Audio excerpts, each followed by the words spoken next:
Davlat xavfsizlik xizmati chegara qo'shinlari tarkibida faoliyat yuritayotgan ashula va raqs ansambli bu shunchaki ijodiy jamoa emas, balki san'at orqali vatan himoyachilarining ruhiy tayanchi, xalq bilan harbiylar o'rtasidagi madaniy ko'prik hisoblanadi. Chegara qo'shinlari ansamblini qo'shiqlari men o'ylaymanki har bir chegarachi uchun va ularning oila a'zolari uchun juda ham kerakli. Konsert dasturining osoyishta sarhad barchamizniki deya nomlanishi bejiz emas. Zero vatan chegaradan boshlanadi. Davlat chegarasi bu mustaqillik, xotirjamlik, tinchlik timsoli. Shu boisdan uning osoyishtaligi ham barchamiz uchun birdek muhim va qadrli.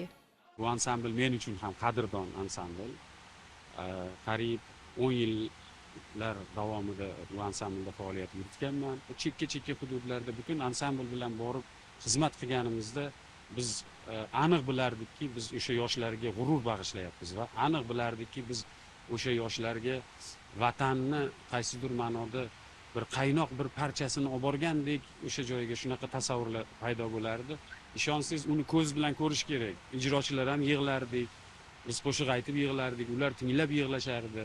Umuman o'sha joyda haqiqiy vatanparvarlik bir ruhiyatini topish mumkin, ko'rish mumkin odam ko'zi bilan. Har doim ko'ramiz, hurmatli prezidentimiz o'sha chegarani mashg'ulotlarida borib, birga ishtirok etib, ularni holidan xabar olib, kelganlarini o'zimiz ko'ramizda va o'sha qaysidir ma'noda yana bir sharaf tuyamiz. Mana bugun shaxsan hurmatli prezidentimiz chegaraga e'tibor qaratyaptilar va bugun chegarani biz ko'rgan muammolari deyarli bugun qolmagan. Chegaralarda hamma imkoniyatlar, sharoitlar bugun yaratilgan.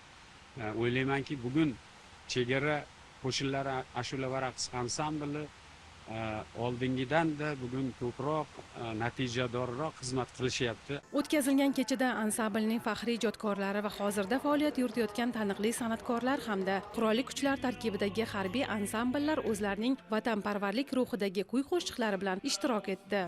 Ansamblimiz doimiy tarzda yurtimizning eng olis hududlarida o'zini ajoyib konsertlarini nafaqat harbiy xizmatchilar va ularning oilalariga, balki chegara oldi hududlarda istiqomat qiluvchi aholilarga ham o'zini ajoyib konsert dasturlarini tortiq etib kelmoqda. Albatta, bugungi kunda yurtboshimiz tomonidan olib borilayotgan siyosatlar zamirida san'atga qaratilayotgan e'tibor bizni ansamblimizni ham chetlab o'tmadi. Xizmat rahbariyati tomonidan ansamblimizga juda yuksak e'tibor hozirgi kunda qaratilmoqda. Chegara qo'shinlari ashula va raqs ansambli uchun olis hududlarda, tog'u tosh, cho'l, qirlarda bemalol yuradigan, borib ajoyib konsert taqdim etish uchun ko'chma mobil madaniyat markazi barpo etildi. Bu albatta quvonarli holat. Yurtimizga, xalqimizga, yurtboshimizga sadoqat bilan xizmat qilib, o'z xizmat faoliyatimizni olib boramiz. Tadbirda Davlat xavfsizlik xizmati chegara qo'shinlari tarkibida faoliyat yuritayotgan ashula va raqs ansamblining tashkil etilishi tarixi va 25 yillik faoliyati aks etgan videofilm namoyish qilindi. Bugungi kunda Davlat xavfsizlik xizmati chegara qo'shinlari ashula va raqs ansambli nafaqat harbiy xizmatning ajralmas qismi, balki milliy ruhning, fidoyilik va san'atning ramziga aylangan. Ularning har bir chiqishi bu vatanga bo'lgan muhabbat, xalqimizning boy an'analari va harbiy jasoratga bo'lgan hurmat ifodasidir. Tadbir davomida bir qator madaniyat va san'at vakillari sohada fidokorona xizmatlari uchun munosib taqdirlandilar.